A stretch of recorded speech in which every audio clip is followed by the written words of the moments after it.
वसुदेवम सुतम देवम कंस चाणूरमर्दनम देवकी परमानंदम कृष्णम वंदे जगत गुरु।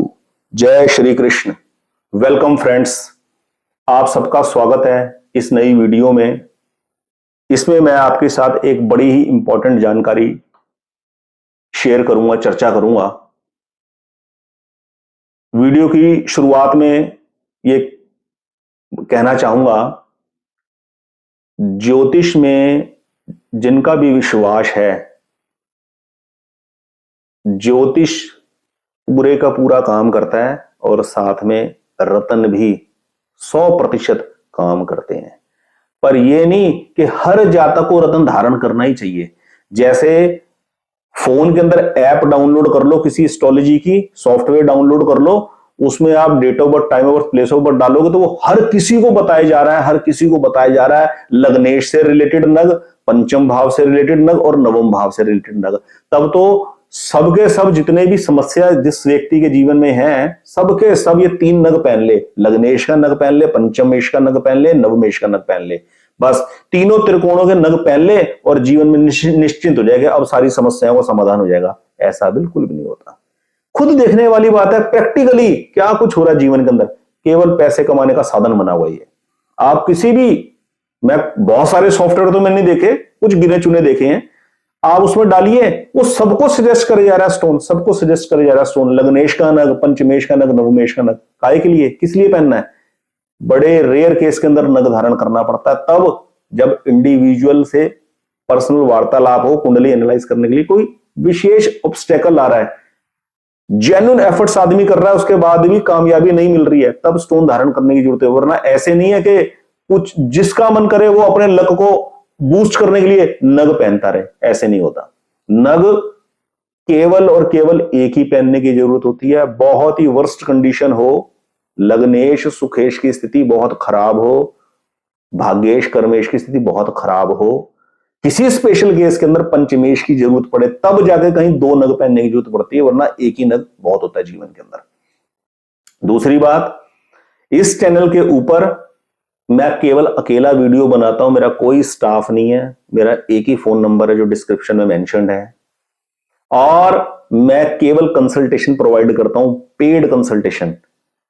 कोई स्टोन की सेलिंग नहीं करता, कोई जेम स्टोन बेचता नहीं, और ना ही कोई शॉप रेकमेंड करता हूं कि आप वहां से जेम स्टोन खरीदिए। कंसल्टेशन देने के बाद यदि मैंने सजेस्ट किया है, यदि रिक्वायरमेंट है जेम स्टोन की, तो आप जहां मर्जी से खरीदिए। मैं केवल वेट बताता हूं, वेट। हाँ, इतना मैं कर सकता हूं कि खरीदे हुए स्टोन या खरीदने से पहले स्टोन की क्वालिटी को देख के उसकी वैल्यूएशन मुझे निकालनी आती है, क्योंकि मुझे जेम स्टोन की परमात्मा की कृपा से बड़ी अच्छी नॉलेज है। मैं स्टोन को देखकर उसकी वैल्यू आंक सकता हूं कि इसका मार्केट वैल्यू क्या होगा। चलिए वीडियो की शुरुआत करते हैं। जब कोई एक ग्रह केंद्र और त्रिकोण का स्वामी बन जाता है, तो वो प्रबल योग कारक ग्रह बन जाता है उस जन्म कुंडली के लिए। जैसे लग्नेश की इंपॉर्टेंस है ना, ऐसे उस लगन के जातक के लिए उस ग्रह की इंपॉर्टेंस बिल्कुल उतनी होती है जितनी लग्नेश की होती है। और यदि उस योग कारक ग्रह की प्लेसमेंट अपनी खुद की राशियों में हो जाए, तो सोने पे सुहागा है। आदमी को किसी चीज की कमी नहीं रहती जीवन में, कोई ऑब्स्टेकल नहीं रहता। एस्ट्रोलॉजी वाइज और कमियां रहेंगी वो किसी और वजह से होंगी, एस्ट्रोलॉजी में उसकी विन है, उसकी जीत है। इस बात को मैं 3 लगन के एग्जाम्पल से आपको बताता हूं। ध्यान से सुनिएगा बात को। जब कोई एक ग्रह केंद्र और त्रिकोण दोनों का स्वामी हो और अपनी ही राशि में बैठ जाए, यानी कि चाहे केंद्र में बैठ जाए, त्रिकोणों में बैठ जाए, और ऊपर से जीवन काल में उसकी महादशा प्राप्त हो जाए, बस फिर है वारे न्यारे। स्टोन उससे रिलेटेड, उस नग से रिलेटेड स्टोन कब पहना जाएगा? यदि उस ग्रह की प्लेसमेंट किसी अशुभ भाव में पड़ गई, वो अपनी राशियों पे नहीं बैठ पाया और कहीं मित्र राशि में भी नहीं बैठा, कहीं और अशुभ भाव में वो बैठ गया, वो शुभता अशुभता बल निर्बलता काउंट करी जाएगी। किस राशि में बैठा है, किस नक्षत्र के अंदर बैठा है, उस नक्षत्र का लॉर्ड क्या है, उसके साथ उसका क्या रिलेशन है। मैं 3 लग्न के एग्जाम्पल से आपको समझाने का प्रयास करूंगा कि ग्रह योग कारक कैसे बनता है। पहला एग्जाम्पल लूंगा वृष लगन का। वृष लगन की जन्म कुंडली हो, शुक्र प्रधान व्यक्ति की,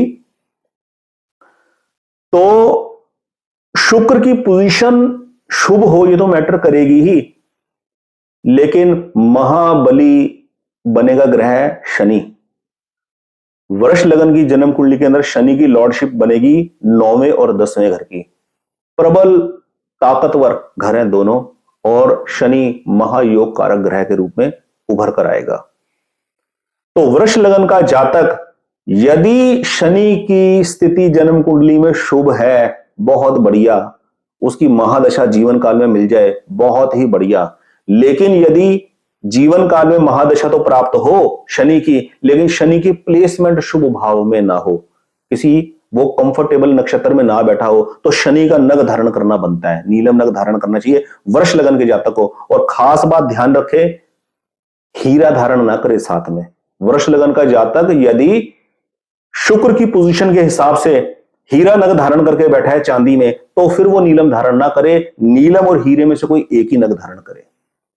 यह है योग कारक की स्थिति। दूसरा एग्जांपल सूर्य प्रधान कुंडली का। सिंह लगन की जन्म कुंडली हो, आप देखेंगे सिंह लगन की जन्म कुंडली के अंदर हमेशा लग्नेश का मित्र ग्रह ही योग कारक बनता है, शत्रु ग्रह कभी नहीं बनेगा। सूर्य प्रधान कुंडली हो, सिंह लगन की जन्म कुंडली हो, तो मंगल जो है उसकी लॉर्डशिप चौथे और 9वें घर की पड़ती है। 5 नंबर लगन में पड़ेगा तो 8 नंबर पड़ेगा चौथे भाव में, और 1 नंबर पड़ेगा भाग्य भाव में 9वें भाव में। मंगल की मूल त्रिकोण राशि पड़ेगी 9वें भाव में। इसी प्रकार वर्ष लगन का जो मैंने आपसे जिक्र किया, वर्ष लगन की जन्म कुंडली के अंदर शनि की, वर्ष लगन की जन्म कुंडली के अंदर शनि की मूल त्रिकोण राशि कर्म भाव में पड़ती है और नॉर्मल राशि मकर 9वें भाव में पड़ती है। इसी प्रकार सूर्य प्रधान जन्म कुंडली में सिंह लगन की जन्म कुंडली में मंगल की जो मूल त्रिकोण राशि है वो 9वें भाव में पड़ेगी और नॉर्मल राशि पड़ेगी चौथे भाव के अंदर। प्रबल योग कारक ग्रह है मंगल सिंह लगन की जन्म कुंडली के लिए। यदि मंगल की स्थिति शुभ नहीं है, मंगल अपने राशियों पे स्थित नहीं है और मंगल की महादशा प्राप्त हुई है जातक को, ये अति शुभ महादशा सिद्ध होगी। ऐसे जातक को अपने जीवन में मूंगा गोल्ड में अवश्य धारण करना चाहिए उस ग्रह दशा का लाभ उठाने के लिए। मंगल का नग पहने या ना पहने, यह कुंडली के एनालिसिस के बाद ही पता लगेगा। मंगल की प्लेसमेंट किस राशि के अंदर है, किस नक्षत्र में स्थित है, उस नक्षत्र के लॉर्ड से उसका क्या रिलेशन है। एक तीसरा और लास्ट एग्जांपल आपके सामने पेश करूंगा, कुंभ लगन की जन्म कुंडली। कुंभ लगन की जन्म कुंडली के अंदर शनि का मित्र शुक्र प्रबल योग कारक बनता है। शुक्र की लॉर्डशिप पड़ती है चौथे भाव की और 9वें भाव की। नॉर्मल राशि पड़ेगी वृष चौथे भाव में, सुख भाव में, और शुक्र की मूल त्रिकोण राशि तुला राशि पड़ेगी भाग्य के भाव में 9वें भाव में। यानी कि कुंभ लगन का जातक हो, लड़का हो लड़की हो, तो शुक्र प्रबल योग कारक ग्रह है, चौथे सुख भाव का स्वामी बनकर और भाग्य भाव का स्वामी बनकर। शुक्र की प्लेसमेंट केंद्र में या त्रिकोण में हो, सुख भाव में हो या भाग्य भाव में हो, सोने पे सुहागा, और जीवन में कहीं 20 साल की महादशा शुक्र की लग गई तो वारे न्यारे है। ये 3 एग्जाम्पल मैंने आपको बताया, वृष लगन की जन्म कुंडली, सिंह लगन की जन्म कुंडली और कुंभ लगन की जन्म कुंडली। नग ऐसे ही नहीं पहनना कि इस लगन के जातक ये वाले नग ऐसे ही पहन ले क्योंकि ये पहन लूंगा तो मेरे वारे न्यारे हो जाएंगे, मजे आ जाएंगे, इस भावना से कभी नग नहीं पहनना। नग केवल और केवल तब पहनना है, आवश्यक ग्रह है लेकिन उसकी स्थिति स्ट्रांग नहीं है, तो उसकी ऊर्जा लेने के लिए, उसकी ऊर्जा बैलेंस करने के लिए लाइफ के अंदर तब नग पहनना है, तब पैसे खर्चने की जरूरत है, अदरवाइज कोई जरूरत नहीं है। अदरवाइज अपना भगवान के जैसे पूजा अर्पण करके जीवन को जी रहे हैं वैसे चुपचाप जीते रहो बस। ज्योतिष की इतनी सी कोई करेक्शन है, ये नहीं कोई काम नहीं बना तो राहु खराब है, कोई काम नहीं बना तो शनि खराब है, कोई काम नहीं बना तो मंगल खराब है, ऐसे नहीं होता। किसी के लिए मंगल अति शुभ ग्रह है, अति शुभ, उसका विवाह, उसके कामकाज, उसका रिलेशनशिप, हर चीज मंगल ने संवारने हैं। किसी का शनि है, किसी का चंद्र है, किसी का गुरु है, किसी के शुक्र है। इस प्रकार 3 एग्जाम्पल देके मैंने आपको समझाया कैसे एक ग्रह केंद्र और त्रिकोण का स्वामी बनके प्रबल योग कारक बनता है। वो प्रबल योग कारक ग्रह यदि जन्म कुंडली में शुभ स्थिति में नहीं है और उसकी महादशा लग गई जीवन के अंदर, तो उसका पूरा फल निचोड़ने के लिए, पूरा फल प्राप्त करने के लिए, उसकी पूरी कृतज्ञ भाव से उसका बेनिफिट लेने के लिए उस रेलेवेंट ग्रह का नग धारण अवश्य करना चाहिए। रत्न जरूर जरूर जरूर काम करते हैं, 100% काम करते हैं। जैसे आंवले को कहा गया है ना अमृत, वो अमृत किसके लिए, उससे पूछो जिसने आंवले का सेवन किया 5 साल 10 साल तक कंटिन्यू उसकी एनर्जी को फील किया है। जामुन फल होता है, सिंपल सा सुनने में लगता है। जामुन का इफेक्ट बरसात के सीजन में जो लोग जामुन का सेवन करते हैं ना, उनसे पूछो कि कैसे वो इंटेस्टाइन को क्लीन करती है, उसकी क्या बेनिफिट होता है उस चीज का। जिन लोगों ने नीम को इस्तेमाल किया ना, उनसे पूछो, किताबों में लिखे हुए को मत पढ़ो, नीम का क्या फायदा होता है। जिन्होंने नीम को यूज किया ना, नीम की दातुन को, नीम का रस पिया है पत्तों से निचोड़कर, उनको पता होता है नीम क्या इफेक्ट करती है। इस प्रकार जिस आदमी ने जीवन में अपने खुद रत्नों का इस्तेमाल अपने ऊपर किया हो और देखा हो, कोई 2 4 5 साल नहीं, कम से कम 25 से 30 साल, उस आदमी को पता होगा रत्न कैसे काम करते हैं। रत्न का लाभ उठाने के लिए सबसे पहले भगवान की कृपा पर आश्रित रहिए, माता पिता के साथ अच्छे रिलेशन रखिए, माता पिता की सेवा करिए, शुद्ध आहार शुद्ध विचार रखिए, सेवा करिए असहायों की, और फिर यदि ज्योतिष की सहायता चाहिए तब ज्योतिष की सहायता लीजिए। फिर रत्न 100% काम करेगा, बिल्कुल काम करेगा।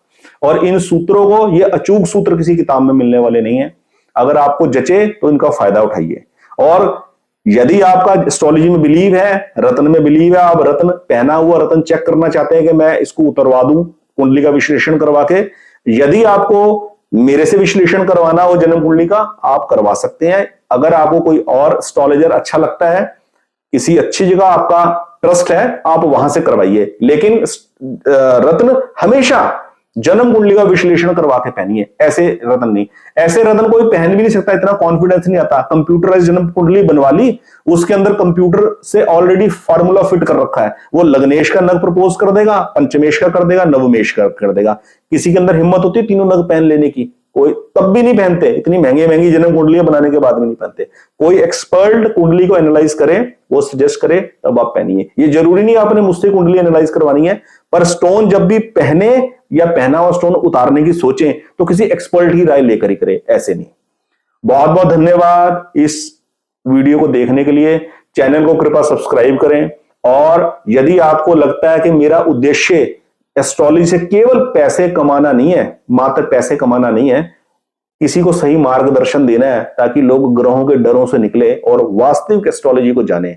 डरना ग्रहों से नहीं है, डरना है अपने कर्मों से। शुभ कर्म करने हैं, शुद्ध आहार लो, शुद्ध काम करो और ईमानदारी से जीवन व्यतीत करते रहो। बस जो परमात्मा ने ऊंचाइयां देनी होंगी वो दे देंगे, सही मार्गदर्शन वो दे देंगे। एस्ट्रोलॉजी की जरूरत होगी तो कोई सही एस्ट्रोलॉजर मिल जाएगा, राय की जरूरत होगी तो कहीं से राय मिल जाएगी और वो अडॉप्ट भी हो जाएगी।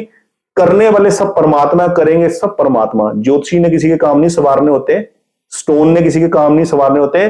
स्टोन धारण करने के बाद भी वो काम करता है परमात्मा की कृपा से, मूल में परमात्मा ही होते हैं, ये ध्यान रखना। बहुत बहुत धन्यवाद। जय श्री कृष्ण।